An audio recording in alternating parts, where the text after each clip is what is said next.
مسافر ورتائے حیرت میں ڈوب گئے۔ یہ جزیرہ ان کے لیے اس قدر پراسرار تھا کہ ہر قدم پر انہیں کسی نہ کسی پریشان کن حیرت ناک مرحلے سے دوچار ہونا پڑ رہا تھا۔ کم بخت تم کیا چیز ہو؟ ایک مسافر نے زنجیر میں جکڑے ہوئے اس کبھی صورت اور ہیبت ناک آدمی سے پوچھا۔ میں کیا ہوں اور کون ہوں یہ تو تم جان ہی لوگے، پہلے یہ بتاؤ کہ تم کون ہو؟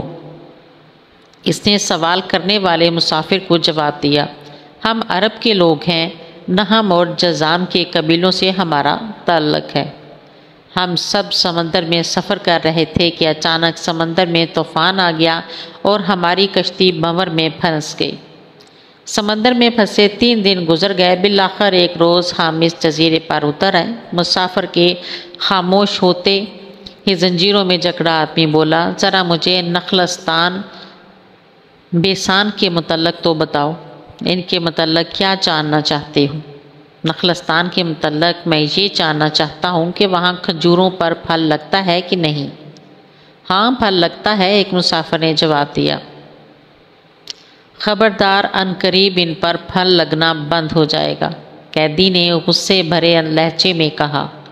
وہ پھر مسافروں سے مخاطب ہو کر بولا، اچھا تبستان کے دریاؤں کے متعلق تو بتاؤ۔ مسافروں نے کہا کہ دریا کے متعلق کیا پوچھنا چاہتے ہو؟ وہ بولا، اس میں پانی ہے؟ ہاں اس میں پانی موجود ہے، تو پھر اس کا پانی عنقریب ختم ہو جائے گا۔ اس نے آنے والے وقت کی خبر سے آگاہ کیا، پھر بولا، مجھے غاغر کے چشمے کے متعلق تو کچھ بتاؤ۔ کیا پوچھنا چاہتے ہو؟ یہی کہ چشمے میں پانی ہے کہ نہیں، اور اگر پانی ہے تو پھر وہاں کے لوگ اس پانی سے کھیتی باڑی کرتے ہیں کہ نہیں؟ اس میں پانی ہے اور اس پانی سے وہاں کے لوگ کھیتی باڑی کرتے ہیں۔ اچھا ذرا مجھے نبی محمد رسول اللہ صلی اللہ علیہ وآلہ وسلم سے متعلق آگاہ کرو۔ انہوں نے مکہ سے اپنی دعوت کا آغاز کیا اور اب وہ مکہ سے نکل کر مدینہ میں موجود ہیں۔ کیا وہ عرب کے لوگوں کے ساتھ کوئی لڑائی لڑے؟ ہاں، عربوں نے لڑائی میں اس کے ساتھ کیا سلوک کیا؟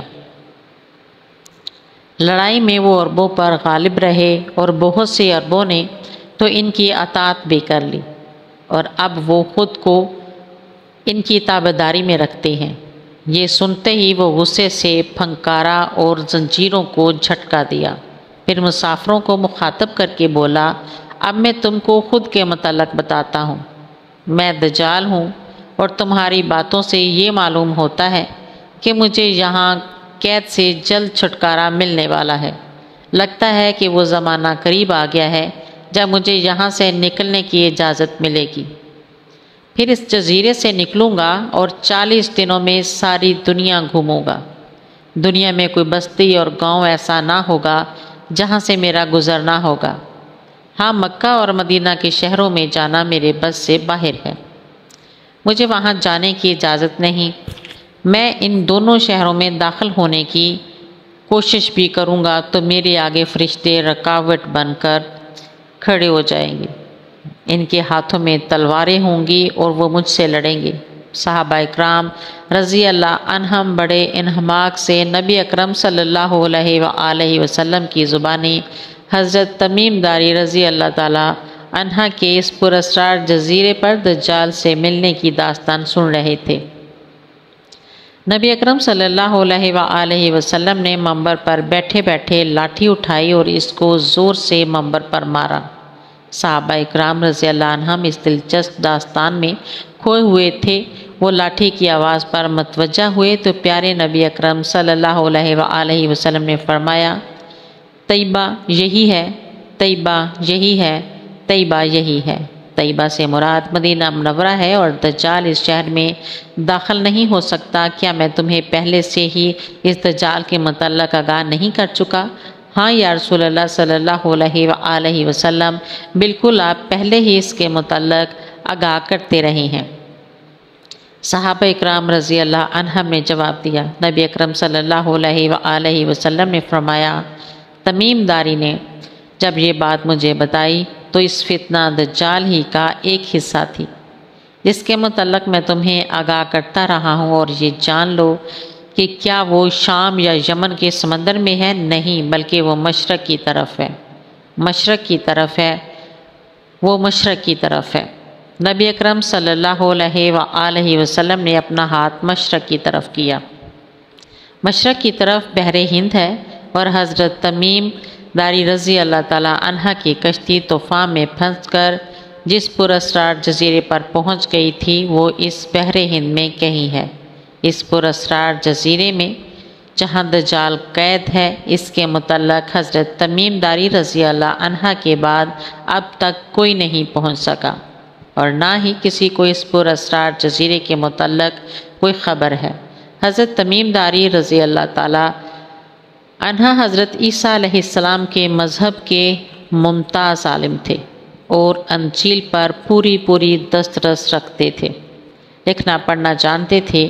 زمانہ جاہلیت میں نیک فطرت غریبوں محتاجوں کے سہارا تھے۔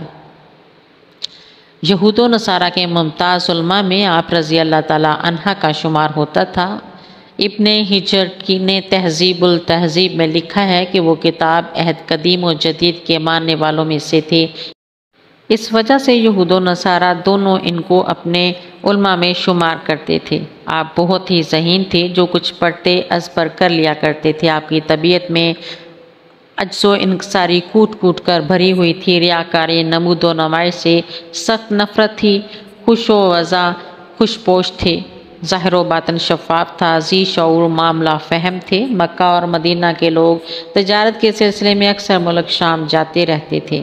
ان سے دائی علی الحق صلی اللہ علیہ وآلہ وسلم کی دعوت توحید کا حال سن کر ان کے دل اور ضمیر نے سرور عالم صلی اللہ علیہ وآلہ وسلم اور آپ صلی اللہ علیہ وآلہ وسلم کی دعوت کی صداقت کی گواہی دی، اور وہ حق کی جانب مائل ہو گئے، تاہم عرصہ تک انہیں آبائی وطن سے باہر نکلنے کا موقع نہ مل سکا۔ سن 9 ہجری میں اپنے بھائی نعیم کے ساتھ مدینہ طیبہ آئے اور نبی اکرم صلی اللہ علیہ وآلہ وسلم کی خدمت اقدس میں حاضر ہو کر حلقہ بگوش اسلام ہو گئے۔ متأخر اسلام ہونے کے باوجود ان کا شمار فضلہ صحابہ رضی اللہ عنہم میں ہوتا ہے۔ اسلام لانے کے بعد انہوں نے مدینہ طیبہ میں رہائش اختیار کر لی۔ ہجرت نبوی صلی اللہ علیہ وآلہ وسلم کے بعد چند ماہ میں مسجد نبوی تعمیر ہو گئی۔ اس کی تعمیر میں صحابہ اکرام رضی اللہ عنہم اور سرور کونین صلی اللہ علیہ وآلہ وسلم نے بنفس نفیس حصہ لیا۔ یہ مسجد ہر قسم کی تکلفات سے خالی اور انتہائی سادگی کا مظہر تھی۔ کچی اینٹوں اور ناترش دیدہ پتھروں کی دیوار میں کھجور کے ستون اور کھجور کے پتوں کا چھپر اور سنگریزوں کا فرش تھا، لیکن اس کو جن مقدس ہاتھوں نے تعمیر کیا اور جن کے سجدوں سے یہ معمور ہوئی، ان کی عظمتوں کے سامنے فلک الافلاک کی رفتیں ہیج تھیں۔ سال ہر سال تک مسجد نبوی میں روز اول کی سی سادگی قائم رہی، جہاں تک کہ رات کو روشنی کا بھی کوئی اہتمام نہیں تھا۔ صحابہ چاند یا ستاروں کی روشنی میں نماز ادا کرتے، البتہ کبھی کبھی صحابہ رضی اللہ عنہم عظام کھجور کی شاخوں میں مشعلیں جلا کر لے آتے۔ ابن کثیر نے لکھا کہ حضرت تمیم داری رضی اللہ تعالی عنہ ملک شام سے مدینہ طیبہ آتے وقت اپنے ساتھ کچھ قندیلیں اور ان میں جلانے کا تیل اپنے ساتھ لائے۔ 9 ہجری کا ذکر ہے کہ ایک رات نبی اکرم صلی اللہ علیہ وآلہ وسلم مسجد میں نماز کے لیے تشریف لائے تو سرور عالم صلی اللہ علیہ وآلہ وسلم نے دیکھا کہ مسجد میں جا بجا قندیلیں لگی ہوئی ہیں اور ان کی روشنی میں مسجد کو بقا و نور بنا رکھا ہے۔ رحمت عالم صلی اللہ علیہ وآلہ وسلم روئے انور پر بشاشت پھیل گئی، اور آپ صلی اللہ علیہ وآلہ وسلم نے صحابہ اکرام رضی اللہ عنہم سے پوچھا، آج مسجد میں روشنی کس نے کی ہے؟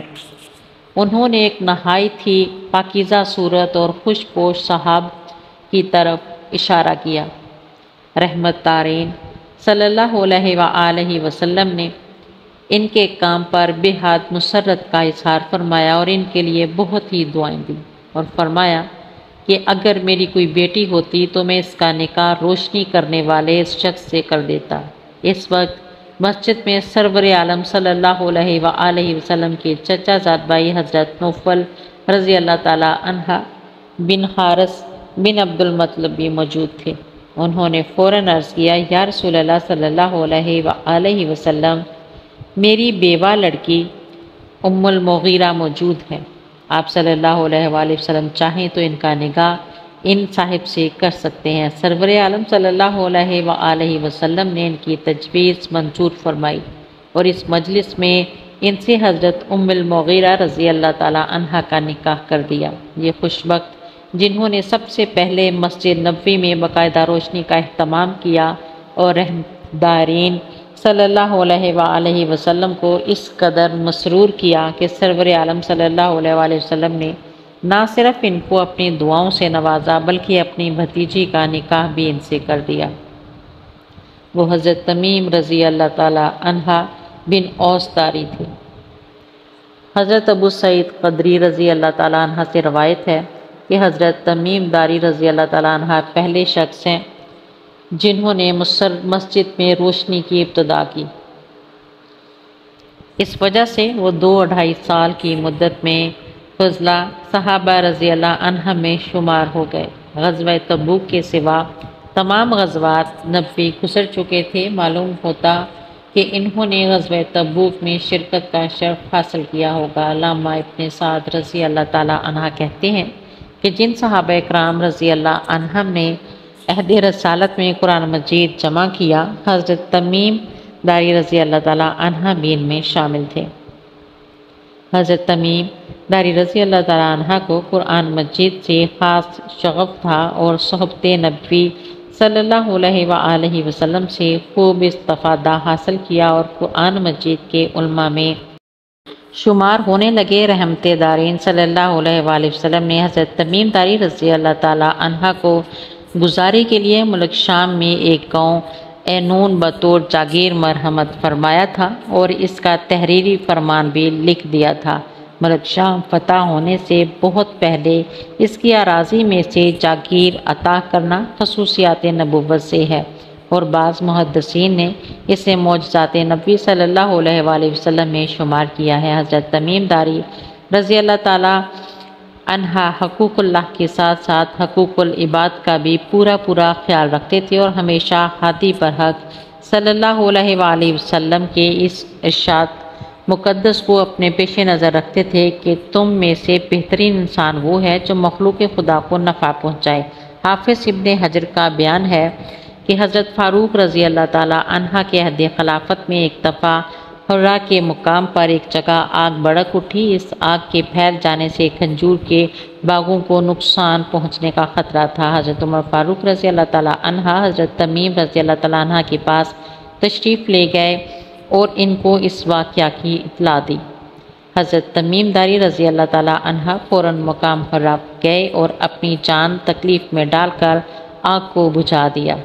ان کا یہی جذبہ خیر تھا جس کی بنا پر امیر المومنین حضرت عمر فاروق رضی اللہ تعالی عنہ نے ان کو خیر اہل المدینہ کے خطاب سے نوازا اور وہ لوگوں میں بڑی عزت و احترام کی نظروں سے دیکھے جاتے تھے۔ انہوں نے جو مسجد نبوی میں روشنی کا آغاز کیا تھا جو آخر تک ان کی یاد تازہ کرتا رہا۔ حضرت تمیم داری رضی اللہ تعالی عنہ کی اولاد میں ایک بیٹی حضرت رقیہ رضی اللہ تعالی عنہ تھی۔ یہ عظیم صحابی رسول صلی اللہ علیہ وآلہ وسلم 40 ہجری میں ملک شام کے گاؤں جرون میں اللہ تعالیٰ کو پیارا ہو گیا اور اسی گاؤں میں محو استراحت ہے۔ میری مزید ویڈیو دیکھنے کے لیے چینل کو سبسکرائب کریں، ویڈیو کو لائک اور شیئر کریں۔ اللہ حافظ۔